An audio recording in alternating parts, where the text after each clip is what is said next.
Hi guys, today I'm back with another 3 looks 1 palette, and I'm going to be doing exactly that, showing you 3 looks using just one palette. Today the palette in question is brand new from Anastasia. It is their Subculture palette. I also picked up one of their new matte lipsticks, so I'm going to start with a little review and then we will jump into the looks. This palette launched on July 25th on the Anastasia website. I jumped on there, I refreshed. My friend Julie and I split the international shipping, which was $17 upon arrival, had to pay more and customs, but I was so excited about this palette that it was kind of worth it.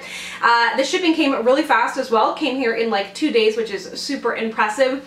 It retails for $42 American. I'm assuming it will retail for $55 Canadian as the Modern Renaissance does, and if you didn't get a chance to grab it on the Anastasia website, it does launch in Canada and the US on the Sephora website on August 1st. You're getting 14 different shades in this palette, and 11 of them are matte, which I'm totally cool with. You get 3 other shades as well, 2 kind of foiled and then another kind of more heavily shimmered-ish duochrome. Really interesting, unique shade.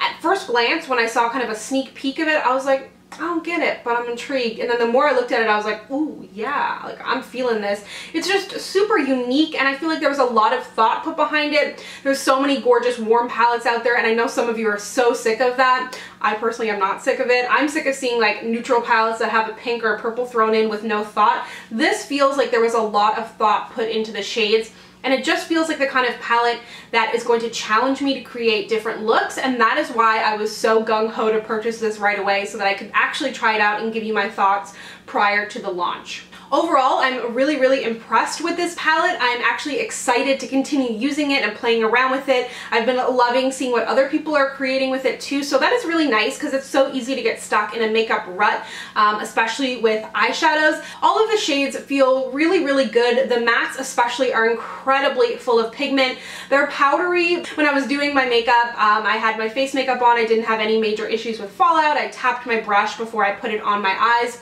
There's 3 greens in the palette, and I wish they were a little bit more different. When swatching them, they all look incredibly different. You have an olive, you've got kind of a foresty green, and then like a deep tealy green. I'm wearing them all on my eyes right now, and I felt like when I put them on my eyes, there was a difference, but it was very small once you get it on your actual eyes. So I feel like for there to be 3 greens in a palette, there should be a little bit more difference, or maybe just 2 greens and sub out for something else. And then the shade Cube, which is the kind of pink duochrome, which really was one of the most intriguing shades in the palette to me.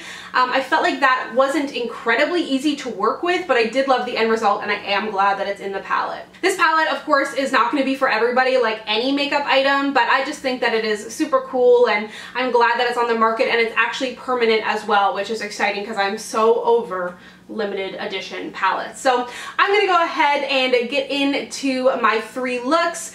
Keep in mind that not only am I not a makeup artist, but this is round 2 of filming this video, and not only is filming 3 eyeshadow looks in a row taxing on your eyes, doing 6 in 24 hours is even tougher. So please bear with me if I look a little bit like tired and sad around my eyes, extra crinkly and extra fine lines, because yeah, that's exactly what's happening right now. But I was excited to get a second go at this palette, so let's go ahead and get into the looks. Using the shade Roxy in my crease and kind of towards my outer corner.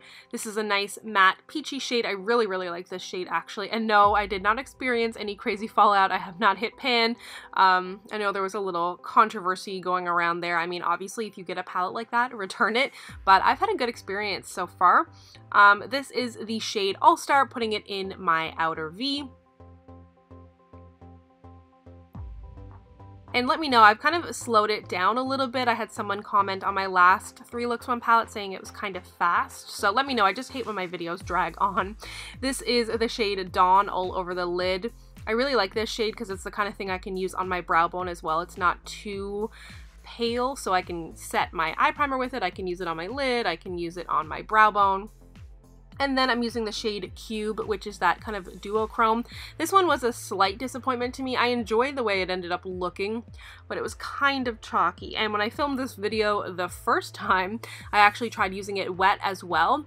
And I don't know, it just didn't look as impactful on me as I was hoping that it would. This is the shade Roxy that I used initially all over my lower lash line, and then I'm going to be using All Star again on my kind of more outer corner there.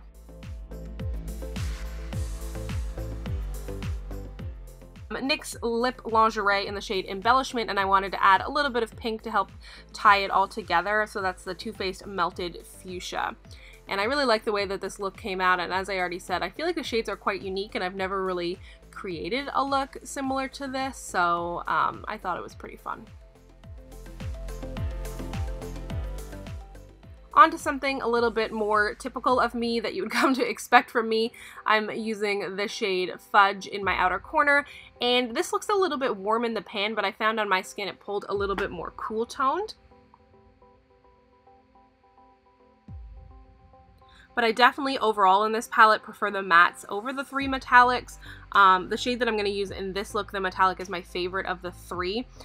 This shade here is New Wave, which reminds me of Kraft Dinner Powder. Anybody else? But I truly love it. And I'm also using New Wave kind of up in my crease because I end up covering up this for the most part, but I did really want that orangey shade to pull through, and then a little bit more Fudge in my outer corner. Using the shade Edge, this is kind of a mustardy yellow shade. And ever since my getting it there in my contact lens, ever since my last look, I've been really enjoying wearing more yellow. And then this is Adorn, which in my opinion is the best metallic in the palette. I'm just using it with my finger. You could also use it wet on a brush. Back with a little bit more New Wave, that mac and cheese orange shade on my lower lash line. And for my lips, I wanted to do something kind of fun to match or kind of contrast, I guess, with the yellow. That is the Maybelline Vivid Lacquer and Royal. I have a full lip swatch video on those, which I will link to down below. And here is the finished look. Moving on to the third look, this is the look that I was wearing in the intro of this video, the green. I'm using the shade Mercury, which is a gray shade. I feel like this could make a really interesting one shadow look if you put it all over the lid. Using Destiny, the olive shade on the inner third of my eye, and then I'm going in with the shade Untamed. And as you can see here, once I kind of blend it out, you really can't tell much of a difference between the two greens.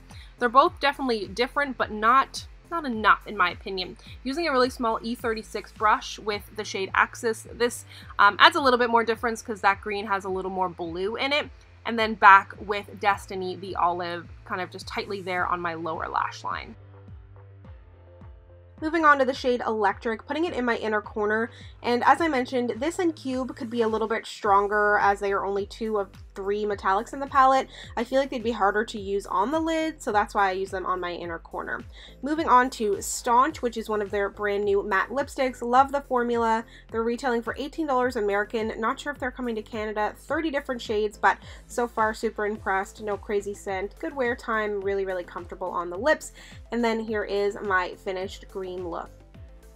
I actually switched up my highlighter as well. I put on a little bit of the Marshmallow shade from the Sweets Glow Kit because I thought it had a little bit of green in there just to switch it up. I hope you enjoyed those 3 looks. I know I had lots of fun playing around with this palette, and I'm excited to play around with it a little bit more. Let me know if you plan on picking this up. Overall, I think that if you were eyeing it, I'm super intrigued by it. And like anything you purchase at Sephora, if you don't end up liking it, you can always return it, pick it up, play around with it, see what you think. Thank you so much for watching. If you'd like to connect with me, you can find me on Instagram, Twitter, and Snapchat at SamanthaJaneYT, and I'll see you guys next time. Bye!